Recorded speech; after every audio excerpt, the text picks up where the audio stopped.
안녕하세요. 인생컨닝입니다. 네, 최근에 박송 씨 형의 횡령 사건 관련해서 뉴스 기사가 다시 나오기 시작을 하더라고요. 내용은 어떤 거였냐면은 박송 씨 아버지께서 박송 씨의 여자 관계에 대해서 폭로를 하면서 임신을 하고 낙태를 시켰다라든지 이런 사생활과 관련된 주장을 재판정에서 했다라는 기사가 나왔습니다. 단순히 그냥 이 사건에 대해서 이슈만 다루고 싶어서 한 건 아니고요. 이런 사건을 보면서 제가 좀 생각하는 바가 있거든요. 그래서 그 부분에 대해서 좀 말씀을 드려보도록 하겠습니다. 저의 경우에는 연예계 등에서 나오는 가십거리 자체에는 큰 관심은 없는데, 왜냐면 너무 헛소문도 많고 사실 내 인생에 별로 도움이 되는 얘기는 아니라서 큰 관심이 없는 편인데, 소송으로 비화가 되면은 그때는 관심을 가집니다. 당연히 직업이 변호사기도 하고 해서 사건을 보면서 시뮬레이션도 해보고 여러 가지 이제 생각을 하기도 하고, 사회적으로 화제가 되는 소송 사건에 대해서는 저희 의뢰인분들이 가끔 궁금해하시는 경우도 있고 해서 변호사로서 사건에 대해서 관심을 가지고는 있어요. 그래서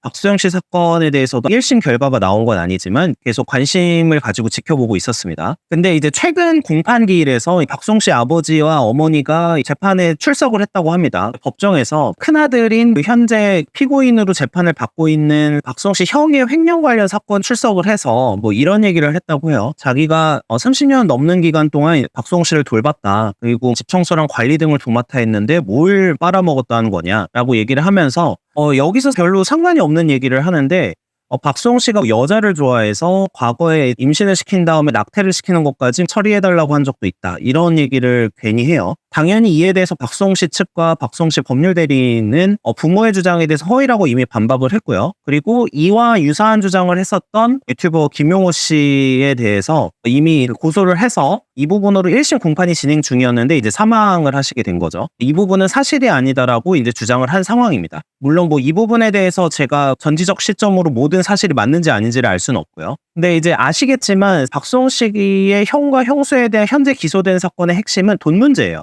그래서 돈에 대해서 무단으로 사용을 했고 정산하지 않았던 부분이 있고 사적으로 유용한 부분에 대해서 쟁점이 진행이 되는 거죠. 아버지의 증언으로는 박수홍 씨가 여자를 사귀기 위해서 비자금을 조성하기 위해서 한 돈이다라고 하는데, 사실은 별로 그렇게 신빙성이 있지는 않죠. 원래는 횡령 재판에서의 핵심은 그 돈의 용처, 이제 어디에 사용했고 어떤 목적으로 사용했는가가 굉장히 중요하고, 이 목적은 불법 영득 의사라고 해서 횡령 재판에서는 사실 이 부분이 굉장히 핵심이 됩니다. 근데 이제 제대로 정산을 하지 않았다면 이에 대해서 왜 정산을 하지 않았고 아니면 어디에 사용했는지를 근거를 제시하는 식으로 원래 횡령의 재판이 진행이 되는데, 이 부분에 대해 주장하는 게 아니라 정말 어이없게도 부모가 자녀의 흠이 될 수 있는 험담을 하는 식으로 재판정에서 진술을 한다는 거에 상식적이지 않다는 생각을 했죠. 근데 이제 정말 슬프게도 이제 변호사들이 보는 사건들을 중에서는 상식적인 사건이 별로 없습니다. 그래서 좀 말씀을 드리고 싶더라고요. 당연히 이제 이번 사건의 핵심은 가족 간의 돈 관계 문제, 그리고 가족 간 동업 문제,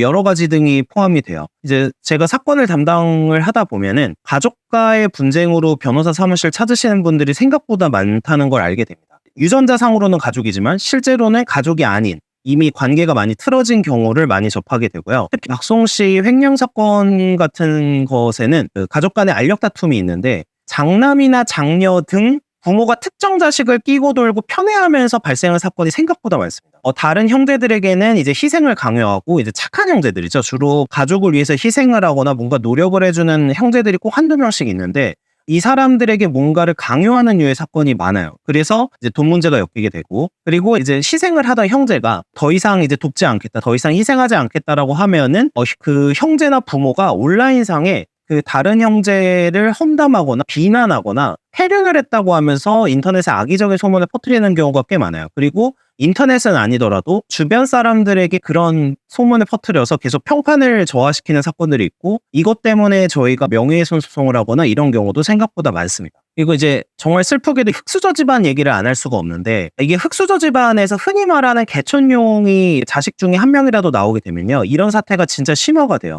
그 자녀 중에 한 자녀가 성공을 하고 다른 자녀들은 실패를 하거나 뭔가 어려운 상황이다. 그리고 부모도 이런 상황이면 그 형제한테 의존을 하는 상황이 되는데, 성공한 자녀에게 지속적으로 가스라이팅을 실현을 합니다. 부모나 형제를 위해서 희생을 해야 되고, 이런 희생을 당연하게 받아들이고 다른 형제가 어떤 형제를 돕거나 부모님을 돕는 게 당연하다, 이런 식으로 계속 주장을 해요. 그리고 어떤 게 제일 핵심이냐면 자녀가 번 돈이고 자녀의 돈인데 이거를 가족의 공동재산처럼 생각하면서 이렇게 하게 돼요. 제가 사실 경험했던 케이스가 예를 들면 이제 여동생이 별로 성공적이지 않았던 거예요. 근데 여동생이 갑자기 의사랑 이렇게 결혼을 하고 싶다거나 이렇게 해서 데리고 왔는데 이제 의사 쪽에서 집을 요구를 한 거예요. 이제 돈을 좀 요구를 한 거죠. 다른 성공한 형제한테 이미 지원을 해주기로 얘기를 했다라고 하면서 돈을 뜯어가려고 하는 케이스도 봤었고, 이런 박송 씨 형제 같은 케이스도 꽤 있습니다. 이제 이런 식으로 형제는 당연히 형제를 도와야 돼, 또는 형제의 재산은 내 재산이야, 이렇게 생각을 하고서 뭔가 도와주지 않으면 혼란을 하는 그런 사건들이 많이 벌어져요. 희생을 하던 자녀가 결혼을 하게 되면은 이제 보통 그 며느리나 사위까지 비난의 대상에 오르게 되는데, 보통 이렇게 돼요. 이 얘가 돈을 뜯어갔다, 그리고 얘 때문에 이 애가 변했다, 이게 제일 많습니다. 며느리나 사위 때문에 우리 착한 딸이 변해서 가족들한테 등을 돌렸다, 이런 식으로 돼요. 그러니까 계속해서 편가르기를 하고 서로 이제 관계를 끊어내려고 하는 거죠. 그러면 결국에는 원만한 결혼 생활을 하려면 자기 친정 집안하고는 관계를 끊어야 되는데, 이거를 만약에 인연을 끊지 못하면 계속해서 결혼 생활에도 많은 영향을 주게 돼서 이제 나중에 이혼까지 오시는 케이스도 사실은 간혹 있습니다. 제가 이 사건을 보면서도 느끼는 게, 그 박소영 형과 형수의 횡령 사건에서는 박송 씨의 삶이 너무나 안타깝고 슬퍼요. 그 가족 간 사건에서 많이 등장하는 게 이제 뭐 중상모략, 협박, 이간질, 이런 게 아주 단골로 등장하거든요. 많은 분들이 부모 간의 어떤 분쟁이나 부모 사이나 형제 간의 어떤 다툼이 없었던 케이스에서는 화목한 가정에서는 이런 걸 상상하기조차가 어려워서 아예 이게 생각을 못 하시는 분이 많은데, 가족 간 사건을 하다 보면은 생각보다 이런 케이스가 많이 등장한다라는 거예요. 그리고 당연히 엮여 있는 건 돈이고요. 그래서 저도 이런 케이스가 있는데, 가족 간 사건을 하다가 저희 이제 의뢰인하고 이제 대질 신문을 갔어요. 대질 조사. 대질 조사는 이제 고소를 한 사람과 고소를 당한 사람 같이 이제 조사를 받는 건데, 중간에 어머니가 저희 의뢰인을 폭행을 한다거나 뭐 이런 케이스도 있을 정도로 생각보다 이런 사건이 적지는 않습니다. 근데 이제 박송 씨가 이런 얘기를 하셨더라고요. 한 인터뷰에서 그 가족들을 의심하는 게 죄처럼 느껴져서 의심을 하지 못했다, 이렇게 말씀하신 부분이 있었어요. 그리고 당연히 이런 얘기도 제가 굉장히 많이 접하고 있는데, 이게 결국에는 가족들이 뭔가 돈으로 엮이거나 지원을 계속해서 일방적으로 하거나 동업을 할 때의 위험성을 보여주는 거기도 해요. 이제 가족이 동업하거나 같이 일하면서 성공한 케이스도 물론 많지만, 개인적으로는 가족끼리는 돈으로 엮이거나 일을 같이 하라고 권하지 않는 편이에요. 왜 그러느냐? 잘 되면은 정말 좋지만 이럴 때 리스크가 너무 높아서 그런데, 안 될 경우에는 가족 관계 자체가 붕괴하고요. 보통 재정적으로도 가족이 같이 붕괴를 해버리기 때문에, 이제 박송 씨 친형의 횡령 사건 같이 이게 어떻게 마무리되던 간에 가족을 잃고 돈도 잃는 이제 최악의 상황이 오게 되거든요. 그래서 동업을 가족 간에 하거나 이런 걸 잘 권하지 않는 편이에요. 그리고 마지막으로 더 말씀드리고 싶은 거는, 가족은 타인이라는 거예요. 결국에 가족도 타인이고, 물론 부모님한테 효도도 해야 되고 부모님한테 저는 성심을 다해야 된다, 이렇게 생각을 합니다. 제가 말씀드리고 싶은 거는, 경제적으로 향후에 문제가 될 수 있는 소지를 가족 간에는 잘 안 만드는 게 오히려 행복한 가정과 가족을 만들 수 있는 방법이라고 생각을 하고 있어요.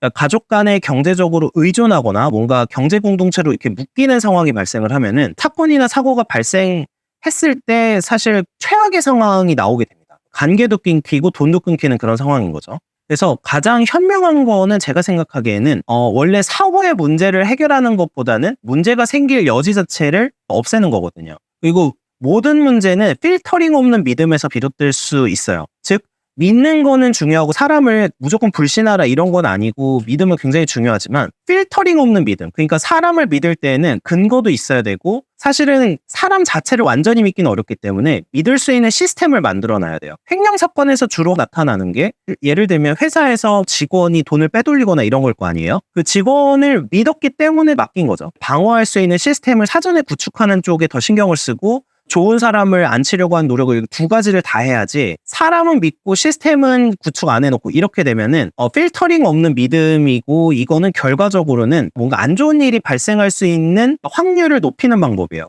가족도 타인이고, 믿는 건 중요하지만 완전하게 믿어서 뭔가 돈을 맡긴다거나 이런 거는 하면 안 된다. 시스템을 구축을 하는데 더 신경을 써야 된다. 이런 부분을 좀 말씀을 드리고 싶었습니다. 네, 시청해 주셔서 감사합니다.